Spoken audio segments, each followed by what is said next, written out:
If you follow me on Instagram, I literally just posted that I got a notice from my leasing office saying you're going to get sent to the attorneys and potentially evicted or whatever if you don't pay the rent by tomorrow at noon.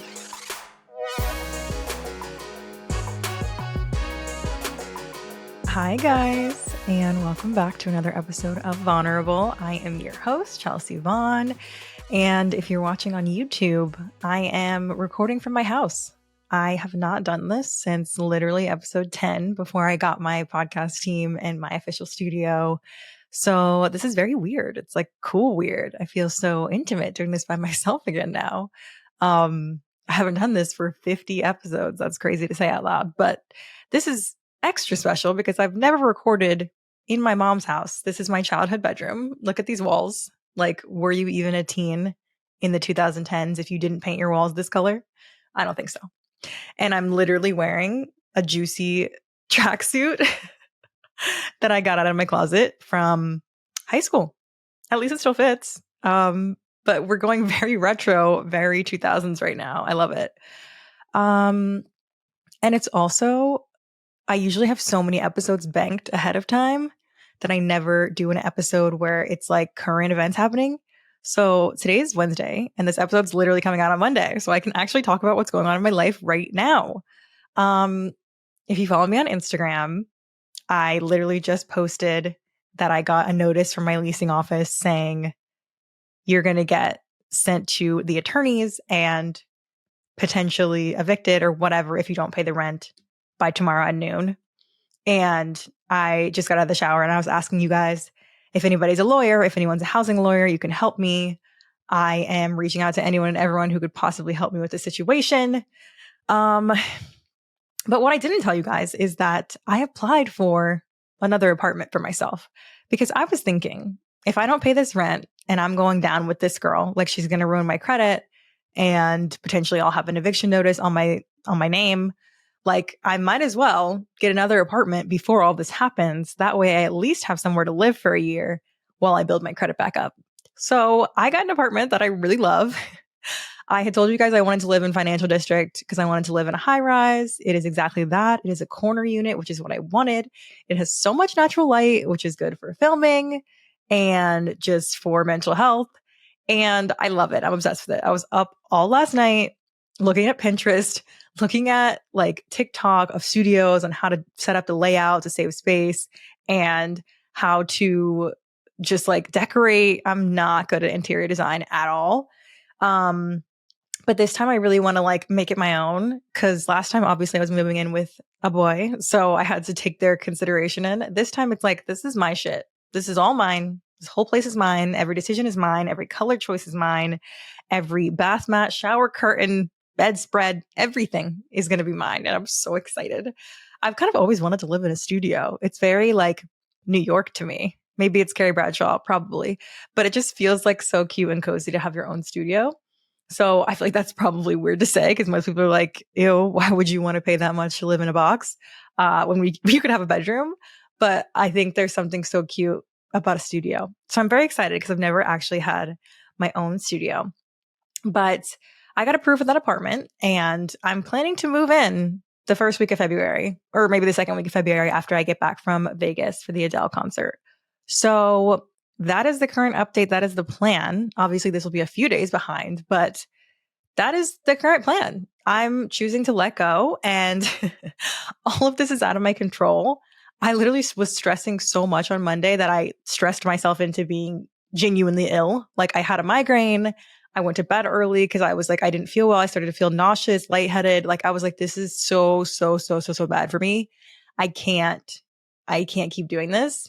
So I like slept for 10 hours that night and then woke up and I was like, I'm just going to get another apartment. What happens, happens. It's up to the universe. We're just going to let it go. So that is where we're at with the apartment situation.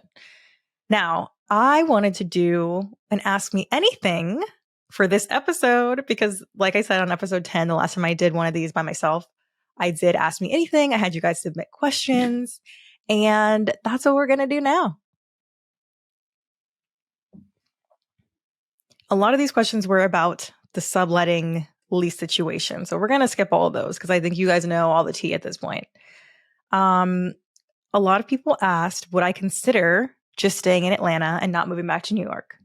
So I love Atlanta. My whole family's here. Literally, I'm the only one that moved away. My brother, my niece and nephew, my sister, mom and dad, everybody, and a lot of my friends. So I still have a really close core group of friends from high school and middle school. They're all here. And a couple of my college friends are like in California or I don't know, other places, but pretty much my entire circle of people that are like my core people are in Georgia. So I feel like that part has been really nice and reminded me how much I love to be surrounded by my people and like people that don't take effort and energy to be around. Like they're just my people. They understand me. They get me. Nothing needs to be explained.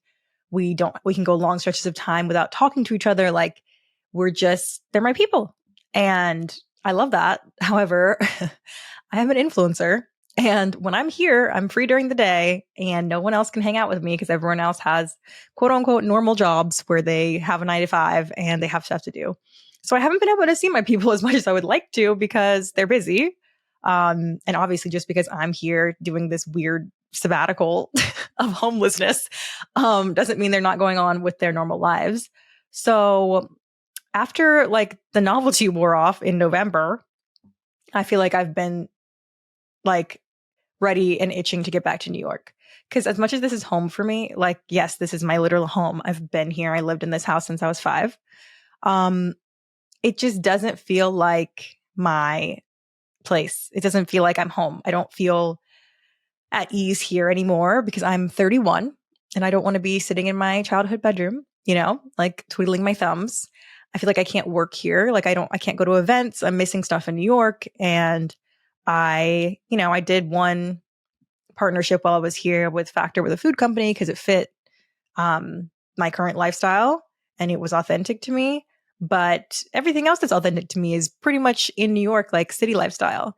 So I'm just really ready to get back to my life. I just feel displaced here and I just feel ready to go back and be my own person in my own life and start fresh and leave all of this crazy leash shit behind me. Like me and my ex broke up in September and we didn't announce it for like a little bit, but it was September. So all of this stress on me about the apartment has been going on since September. Like I have been thinking about breaking this lease. I have been trying to find someone to sublease. I have been dealing with this girl not paying. I have been doing all of this since September and it is now a new fucking year. It's a new year. It's been months of dealing with this and I don't have any energy left for it. Like I don't have it in me. I'm tired. I'm exhausted of it. And that is why I'm so excited about this fresh start. Like I'm just like, I want a new place. I want to leave the other one behind me. I am quite literally willing to pay $6,800 if that's what it takes to walk away from this New Jersey apartment like this and leave because that is how much it's stressing me out. And I just don't have the capacity anymore to do it. I have to move on. So I love Atlanta, but I'm not ready to move back here yet because it feels like moving back home, like settling down. And I'm not done with New York yet. And I think as long as I feel like I'm not done with New York, I need to ride that out as long as possible because I can always move back here. Like my friends are here, my family's here. Atlanta's not going anywhere. I can always move back here, but I want to do it when I'm like really ready and I'm like, okay, I don't feel aligned with New York anymore. Time to go. And I do think like that time might be coming up in the next few years because, it's fun to be in New York when you're young and you're going out a lot. But I like to stay inside the house, especially when I'm in a relationship, especially now that I'm getting older, especially now that I'm drinking less. Like I'm inside my apartment and I could be inside my apartment for half the price in Atlanta. A lot of people asked if my subletter, the girl knows that I've posted about her or does she follow me on Instagram? No, and no, I don't think so. I blocked her from my story on Instagram and she blocked me on TikTok. And that's where I found her in the first place. I think she blocked me because she is having her pit bull in the apartment, which I expressly told her was not allowed. So that's on that. What has been the most rewarding experience that you've had in 2023? Rewarding. I think 2023, like I said I posted like a little photo dump of pictures at the end of the year, wrapping it up, whatever. And I made my caption very real and honest, where I was just like, this wasn't the best year I've ever had. Like, let's be for real. I'm not going to pretend with you guys like, oh my God, yay, here's all the happy moments. I had a happy year and my life is happy all the time. Obviously, if you guys have been paying attention at all, it hasn't been the best year of my life. Um, I had some great moments, obviously, and some great times and some great memories. And they were sprinkled in with some other not so great ones. And I just think that's real. Like, life isn't perfect, and a whole entire year isn't perfect. Um, I think I'm just in a state where I'm trying to figure out what exactly is going to make me happy and feel fulfilled. And I felt like this for the past couple of years. Um, but I think I used to be very heavily focused on achieving and achievements. And once I get those achievements, you realize it doesn't really hit as hard as you thought it would or make you as happy as you thought it would. Like, I don't even care about certain accolades or like, I don't know, going to the coolest parties or going to the coolest red carpets or going to getting recognized and like all this stuff. Like, I don't care about that anymore. I don't care. It actually stresses me out. Like, at the beginning of 2023, for whatever reason, I don't know if it was a new season of The Bachelor coming out in January. I don't know what happened at the beginning of 2023, but it was like an instant shift in less people recognizing me. And it was such a relief. Like, I knew it was taking a toll on me, but I didn't know how much until it was gone. Like, at the beginning of the year, all of a sudden it was just like people still recognize me, but like either stopped coming up or just like would wave from afar, stopped asking for pictures. Like, it was just like a flip of a switch. And I was like, oh my God, thank God. It's been 3 years. Like, I was ready for that to be over. No offense. Like, I love saying hi to you guys, but every day when you leave your apartment gets to be a lot. And obviously went through a major breakup. Cool. And my ex was a large part of my year because that didn't happen until September. So just a lot of mixed feelings, confusions. I don't even know what the question originally was. What was the thing I was most proud of, or the thing that the most rewarding thing of the year? I think I have struggled to trust my intuition and trust myself and follow that intuition. And I keep getting bit in the ass when I don't do that. And I think in 2023, that was really the year of me learning that lesson for real. Because you can feel things in your gut. I felt plenty of things in my gut that I should have listened to and trusted, and I didn't. And it landed me in precarious situations now. So I think 2023 was the year of actually listening and seeing the consequences if you don't trust your gut. And that's very rewarding to me because I feel like before I was like, oh my God, I can't tell if it's my gut or if it's this or it's that. Now I'm like, no, I know for sure. I know for sure when my gut's talking to me, and I know for sure I need to listen to it or else. So that was very rewarding. And I think also learning that it is okay to not achieve everything that you set out to achieve or not accomplish everything on your so-called vision board. Like, that is a hard lesson for me because I'm very hard on myself. I'm very critical of myself. I like to achieve things. I like to be the best at things. I like to be good at things.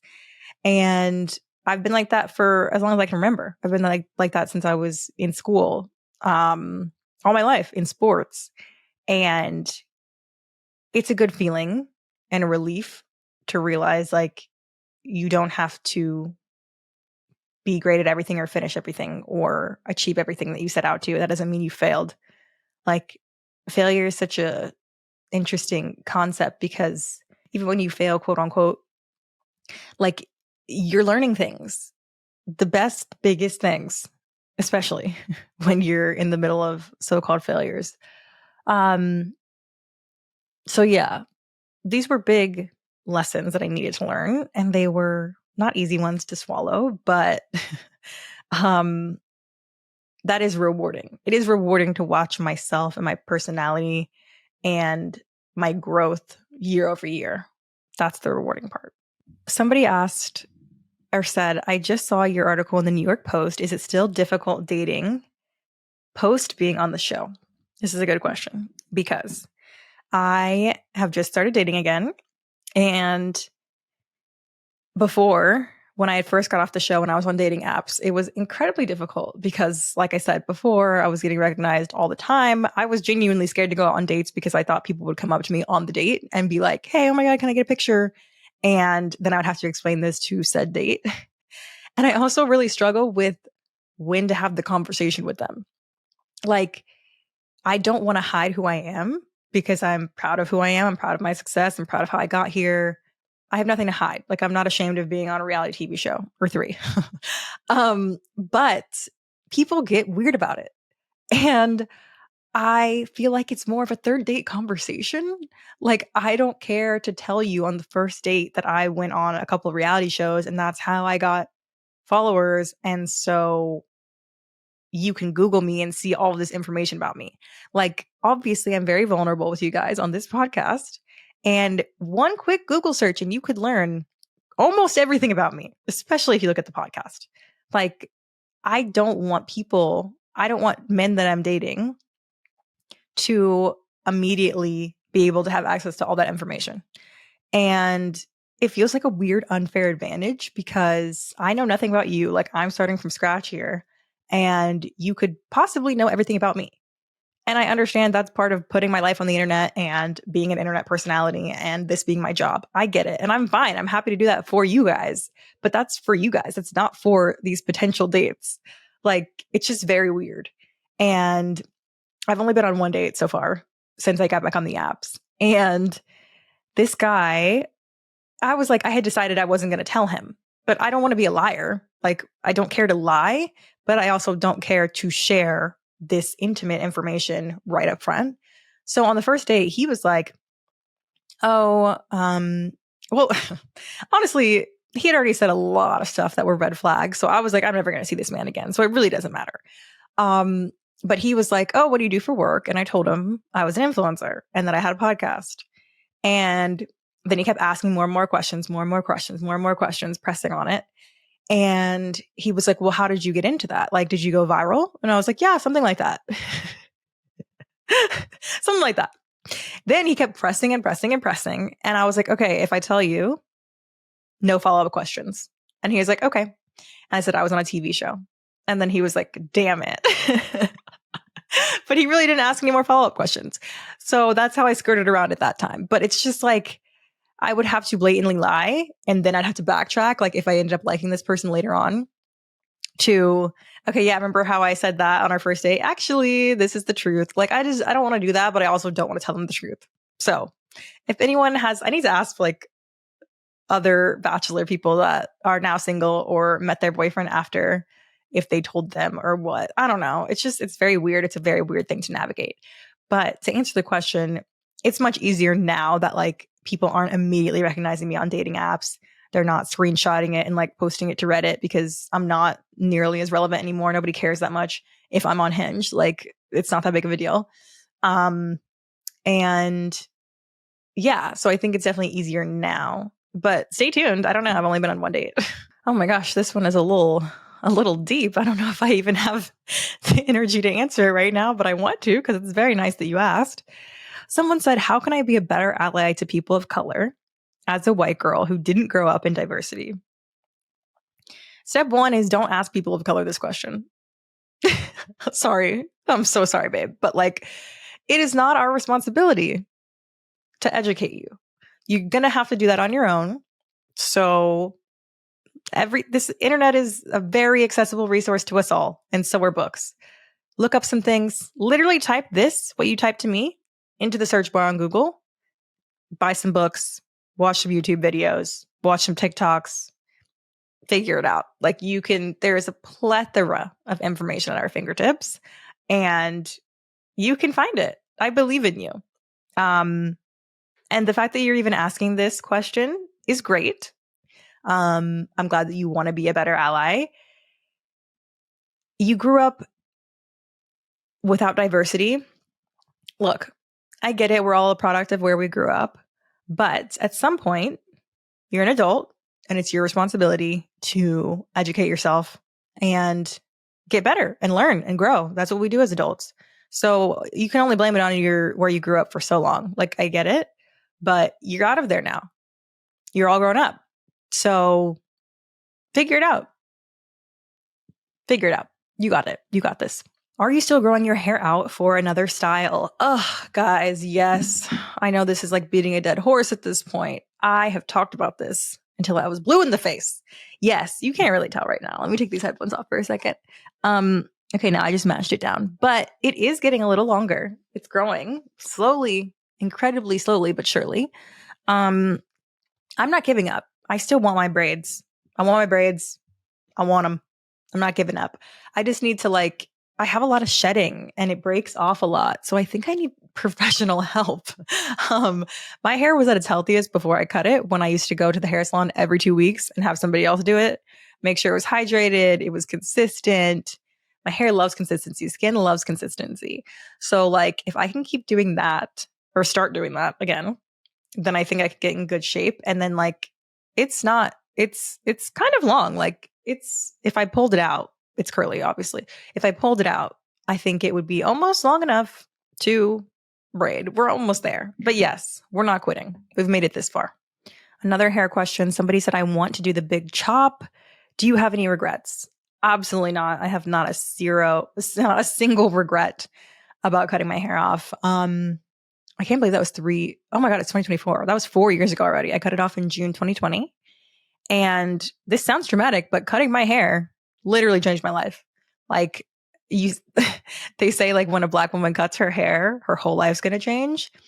And I am proof of that. I feel like if I hadn't cut my hair, I don't think I would have been as interesting of a person, of a character to cast on The Bachelor. I genuinely think that was a big part of why they cast me. And it had never been done before. They'd never had a girl with a shaved head. And it was just good timing, made me slightly more interesting to them. Obviously, they made it part of my little character storyline. And they aired that part of the episode where I talked about why I did it. So shaving my head definitely changed my whole life. And it's just hair at the end of the day. I know it's taking me forever, but it will grow back if you regret it. But I really don't think you'll regret it. If you're thinking about it, it is so liberating and it just takes that power back. My hair held so much power over me to do things to go swimming, when I was going to work out, when I was going to, if I could go in the rain, what I was going to wear. Oh, just even thinking about that still is giving me the heebie-jeebies. I do not miss that at all. Yeah, don't even question it. You will not regret it. I promise you. Not a question, but I stumbled on this account and in the most non-creepy way, you're beautiful. Oh, thank you. That's so sweet. Oh, this is a good one. Very relatable. I'm 31 and I'm about to move back in with my parents to save money. What is your advice? Okay, I didn't plan this. I was never planning on moving back in with my parents or my mom in this case. But I think it's a lot more common than you think. A lot of people, especially after COVID, moved in with their parents again to save money, or it doesn't even have to be COVID. A lot of situations come up, financial struggles, you lose your job, whatever happens. A lot of people move in with their parents to save money. So try to look at the bright side of it. You don't have to revert back to the teenage version of yourself that you were the last time you were at your parents' house. You're still a grown adult. You're still autonomous. You can go do whatever you want to do without asking permission. And you can still live somewhat of your life. I feel like when you grow up, your parents are like your friends now. So it's very different living with your parents as an adult. Is it still annoying? Absolutely. Yes, you still have to deal with your mom probably being on you to do dishes or make your bed or whatever it is. And yeah, that stuff's a little bit annoying and you're going to miss being in your own place, in your own space. But I think everyone's not lucky enough to be able to have the opportunity to move back in with their parents.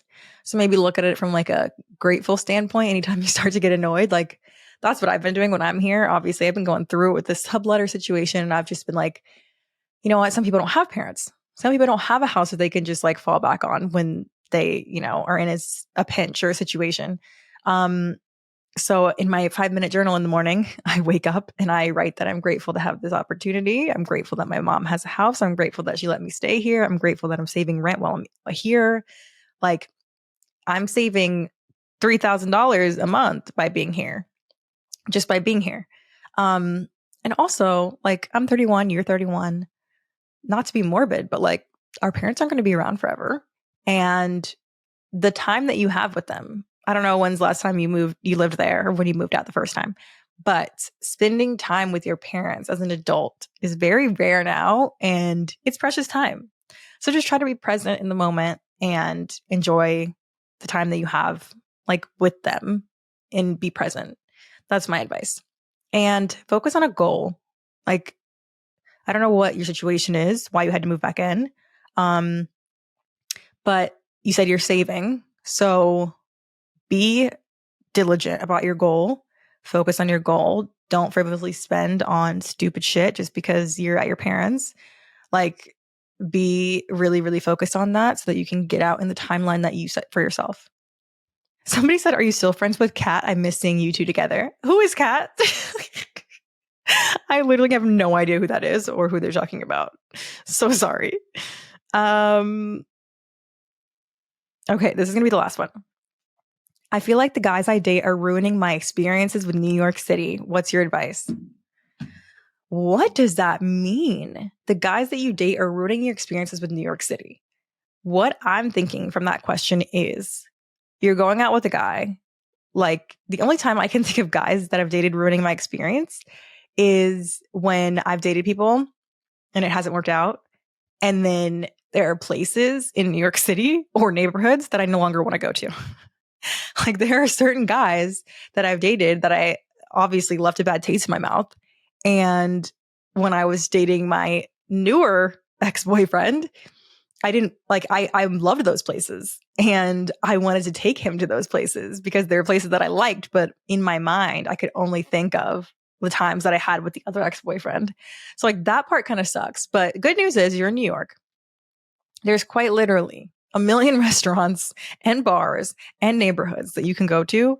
You don't have to go to the same ones you went to with your ex. Like, just don't. Just pick a new place. Give that up. It was your favorite bar at the time. It's not anymore. Pick a new one. I moved neighborhoods, so that's helpful because I was in Bushwick for 4 years. I dated a handful of people that had a lot of memories at a lot of different places, and now I get to start fresh. But if you mean like ruining your experience as a whole in New York City, don't let anyone else have that much power over you to ruin your experience in a city. Like, I'm assuming you're young, you are going out, clearly dating people.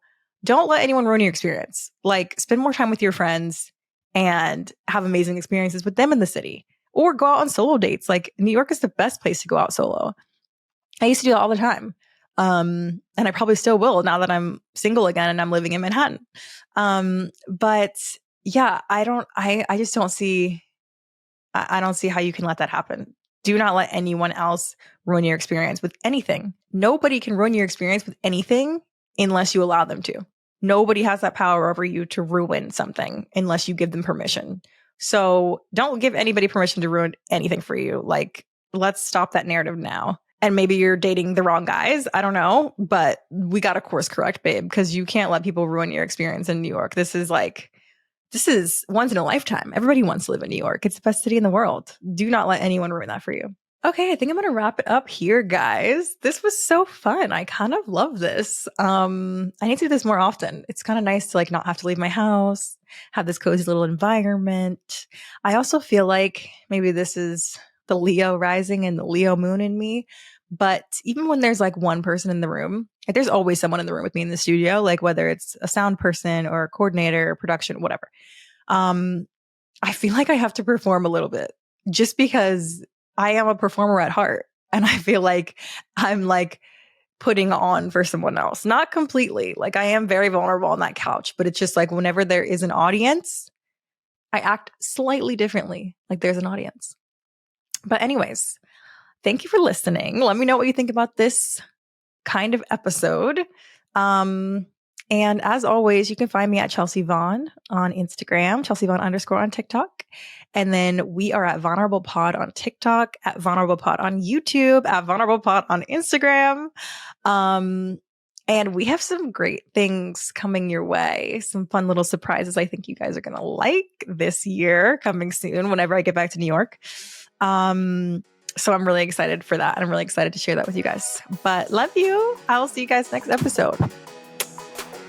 Bye.